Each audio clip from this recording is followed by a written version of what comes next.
পরিবেশ অনুকূল ছিল, উহুদের যুদ্ধে পরিবেশ উল্টে গেছে, খন্দকের যুদ্ধে পরিবেশ উল্টে গিয়েছে, আবার খায়বারের জিহাদে মুসলমানদের অনুকূল চলে আসছে।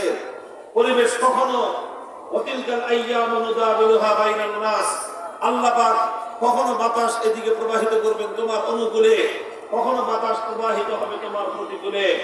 আমাদের জন্য শিক্ষা হবে, আল্লাহ না করুন, আল্লাহর দ্বীনের জন্য যে কোনো কঠিন পরিস্থিতিতে, যে কোনো প্রতিকূল পরিবেশে, যে কোনো দণ্ডাত্মক প্রতাপশালী, যে কোনো শাসকের মুখে, যে কোনো অত্যাচারী জালিমের বুলেটের বুকের সামনে, যে কোনো অন্যায়কারী, যে কোনো ক্ষুধার্তহী শক্তি তাগুতের মোকাবেলায় সিনা টান করে আবু সাঈদের মতো দাঁড়িয়ে থাকতে হবে।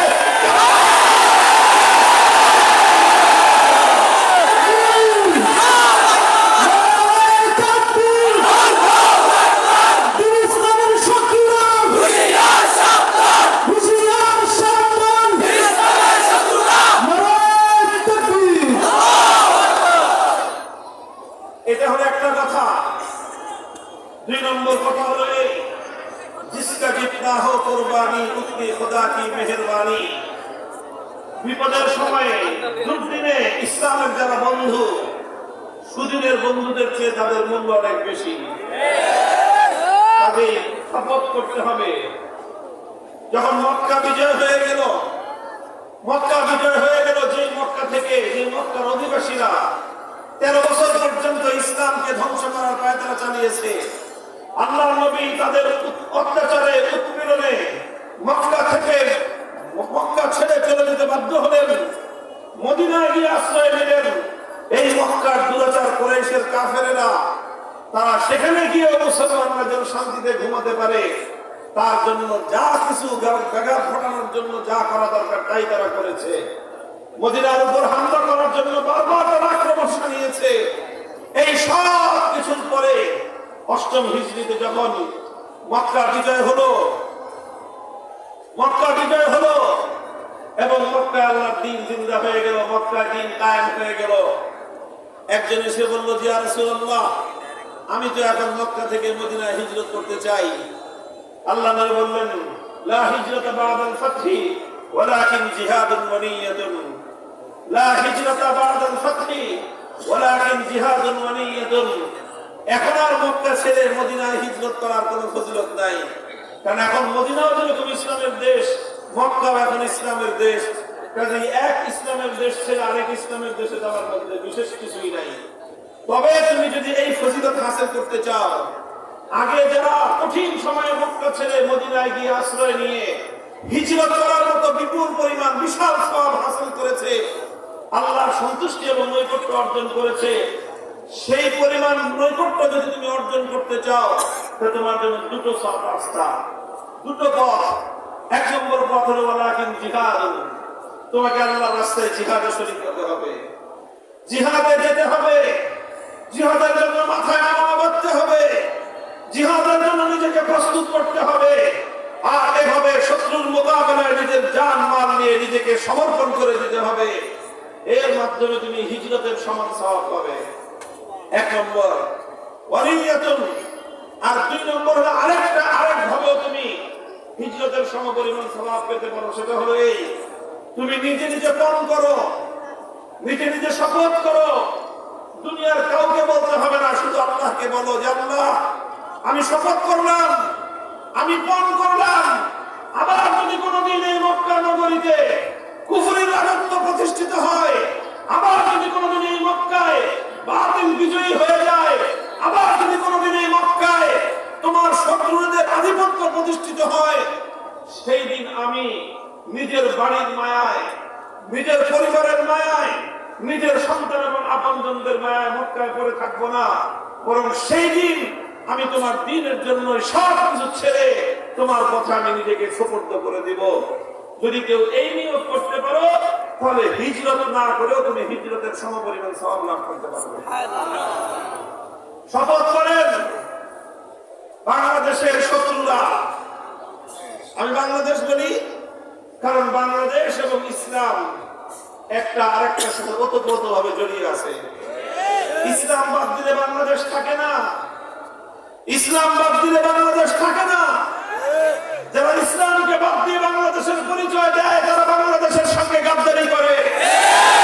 হাজার বছরের ইতিহাস, এই বাংলাদেশ এমনি তৈরি হয় নাই। 200 বছর পর্যন্ত ব্রিটিশদের বিরুদ্ধে আমাদের সংগ্রাম করতে হয়েছে এই দেশটা অর্জন করতে গিয়ে।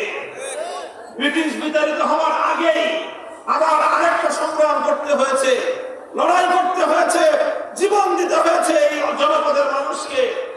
সেটা ছিল পশ্চিমবঙ্গের রবীন্দ্রনাথ ঠাকুর মাকুরদের এই দাদা বাবুদের আধিপত্যের বিরুদ্ধে লড়াই করতে হয়েছে।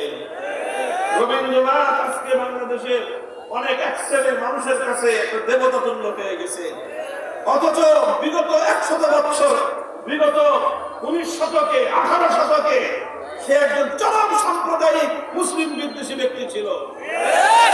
কবিতা ভালো লিখছে ভিন্ন কথা, তার সাহিত্য উচ্চাঙ্গের সেটা ভিন্ন কথা, কিন্তু যদি আমি তাকে মানবিক দৃষ্টিকোণ থেকে যখন আমি দেখি, রবীন্দ্রনাথকে একজন সাম্প্রদায়িক, একজন উগ্র হিন্দু ছাড়া আমি আর কিছুই বলতে পারি না। তারা এই মুসলমানরা যেন, তখন বঙ্গ 2 ভাগ ছিল, পশ্চিমবঙ্গ আর পূর্ববঙ্গ। আমরা ছিলাম পূর্ববঙ্গে, পূর্ববঙ্গে ছিল মুসলিম অধ্যুষিত, পশ্চিমবঙ্গ ছিল বেশিরভাগ হিন্দু অধ্যুষিত। আর এরকম বছরের পর বছর ধরে পশ্চিমবঙ্গের লোকেরা তারা খবরদারি করত, নেতাগিরি করত, সব তাদেরকে তারা করত, আর এই পূর্ববঙ্গের মুসলমানরা ছিল অবহেলিত। যখন পূর্ববঙ্গের মুসলমানরা মাথা তুলে দাঁড়ানোর চেষ্টা করেছিল, এই পূর্ববঙ্গের নবাব স্যার সলিমুল্লাহ, নবাব পরিবার যারা আলেম ওলামাদের সাথে সম্পর্ক রাখত, নবাব সলিমুল্লাহ সেই যুগে আমাদের এই গোটা কওমি আন্দোলনের সেরেতাজ মুজাদ্দিদ মিল্লাত হাকিমুল উম্মাহ শাহ সবরে থানভী রহমাতুল্লাহ আলাইহি, ওনাকে তিনি এই অঞ্চলে এনেছিলেন, এই নবাব স্যার সলিমুল্লাহ সাহেব ওনারা। এই সমস্ত নবাব, মুসলমান নবাবেরা এবং এদেশের মুসলমানরা তারা চাইল যে পশ্চিমবঙ্গে দাদা বাবুদের করতলগত আমরা থাকবো না, আমরা আমাদের এই অঞ্চলের মানুষের জীবনমানের উন্নয়ন ঘটাবো। এদেশের মুসলমানরা স্বতন্ত্র জাতিসত্তা নিয়ে, নিজস্ব পরিচয় নিয়ে তার মাথা তুলে দাঁড়াবে। এই চেষ্টা যখন এই পূর্ববঙ্গের মুসলমানরা করলো, পশ্চিমবঙ্গের রবীন্দ্রনাথ ঠাকুরদের নেতৃত্বে হিন্দুরা তখন বঙ্গবঙ্গ রথ নামে তারা সহিংস আন্দোলন করেছিল। কি আন্দোলন? শব্দটা মুখস্থ করে রাখবেন।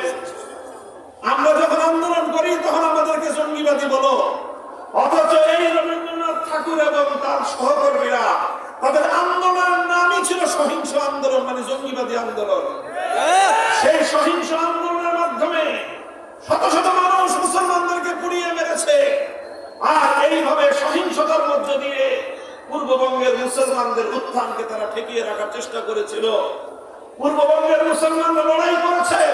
1947 সালে যখন সুযোগ এসেছে, সঙ্গে সঙ্গে পশ্চিমবঙ্গের দাদা বাবুদেরকে 3 তালাক দিয়ে পূর্ববঙ্গের মুসলমানরা মাথা উঁচু করে দাঁড়িয়ে গেছে।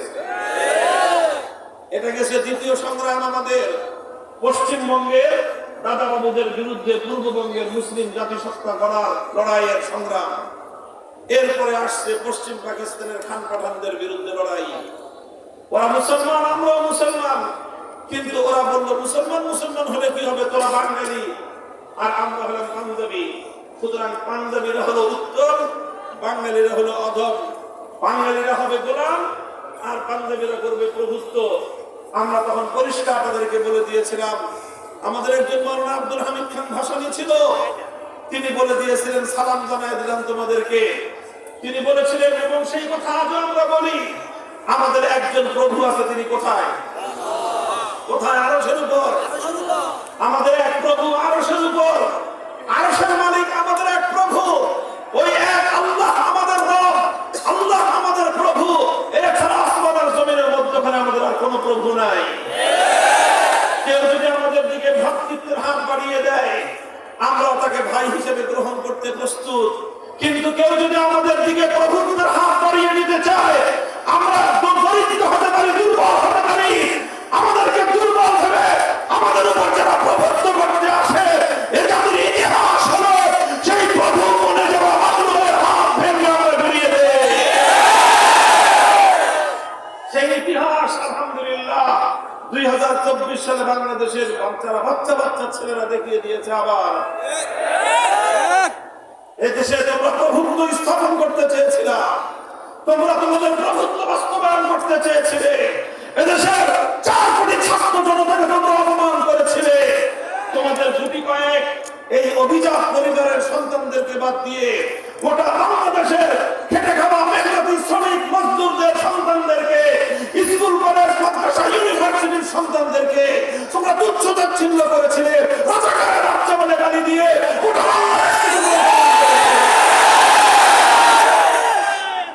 মনে রাখবেন, এই শিক্ষাটা আমাদের এখান থেকে, আমাদের দিকে যদি কেউ বন্ধুত্বের হাত বাড়ায়, ভ্রাতৃত্বের হাত বাড়ায়, আমরা তাদেরকে ভ্রাতৃত্বের আদরে, ভ্রাতৃত্বের আলিঙ্গনে আমরা তাদেরকে আবদ্ধ করে নেই।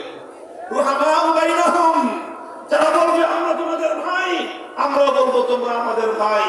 কিন্তু কেউ যদি আমাদেরকে বলতে চায় তোমরা আমাদের গোলাম, আমরা তোমাদের প্রভু, আমরা পরিষ্কার বলে দেই একজনকেই মেনেছি, একজনকেই মানবো।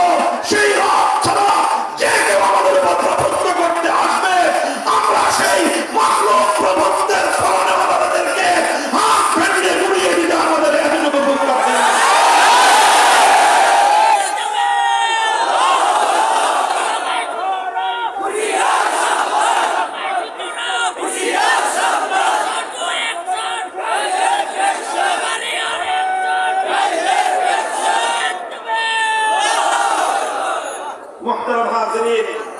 এই দুইটা কথা বললাম এই প্রসঙ্গে।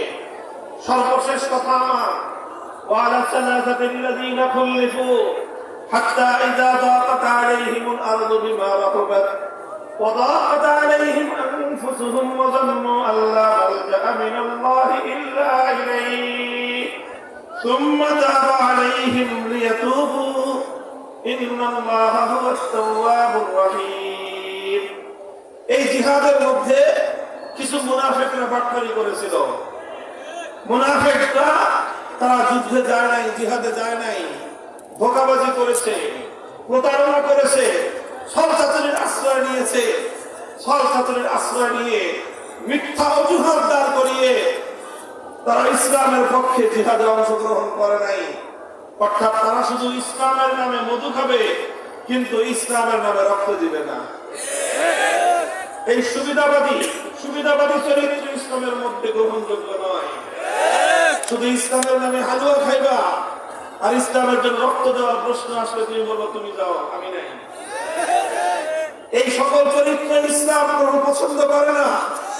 ইসলাম বলে যখন সুবিধা আসবে সকলে মিলেমিশে ভোগ করবো, রক্ত দেওয়ার যখন প্রয়োজন হবে তখন আমরা প্রতিযোগিতামূলক হবে জিহাদের সামনের কাতারে দাঁড়ানোর জন্য আমরা প্রতিযোগিতায় লিপ্ত হব। 3 জন মুসলমান যারা ভেজাল মুসলমান ছিলেন না, যারা পিওর মুসলমান ছিলেন, খালেস মুসলমান সাহাবী ছিলেন, কিন্তু তারা ঘটনা চক্রে জিহাদে যেতে সক্ষম হন নাই। জিহাদ থেকে তারা পিছনে রয়ে গেছেন। আল্লাহর পক্ষ থেকে যখন জিজ্ঞাসা করা হলো আল্লাহর নবীর মাধ্যমে, তোমরা কেন জিহাদে যাও নাই, তারা অকপটে স্বীকার করলেন যে ইয়া রাসূলুল্লাহ, আমাদের ভুল হয়ে গেছে, আমরা যেতে পারি নাই, আমাদের আসলে কোনো ওজর ছিল না। তারা মিথ্যা অজুহাত দাঁড় করেন নাই, সত্য কথা বলেছেন। সত্য কথা বলে নিজেদের দোষ স্বীকার করে নেওয়ার কারণে আল্লাহর পক্ষ থেকে প্রথম তাদেরকে বলা হলো, ঠিক আছে, তোমরা যেহেতু কোনো কারণ ছাড়া জিহাদ থেকে পিছনে ছিলে, কোনো অজুহাত ছাড়া, কোনো ওজর ছাড়াই জিহাদ থেকে তোমরা বিরত থেকেছ, কাজে এই জন্য তোমাদের কিছুদিন শাস্তি ভোগ করতে হবে। তোমরা অপেক্ষা করো, আল্লাহর পক্ষ থেকে যতদিন পর্যন্ত তোমাদের ব্যাপারে নতুন ফয়সালা না আসবে ততদিন পর্যন্ত তোমরা অপেক্ষমান থাকো। 50 দিন পর্যন্ত তারা অপেক্ষমান থাকলেন। কতদিন? 50 দিন। এই 3 জন সাহাবী, সংক্ষেপ কথা, 3 জন সাহাবী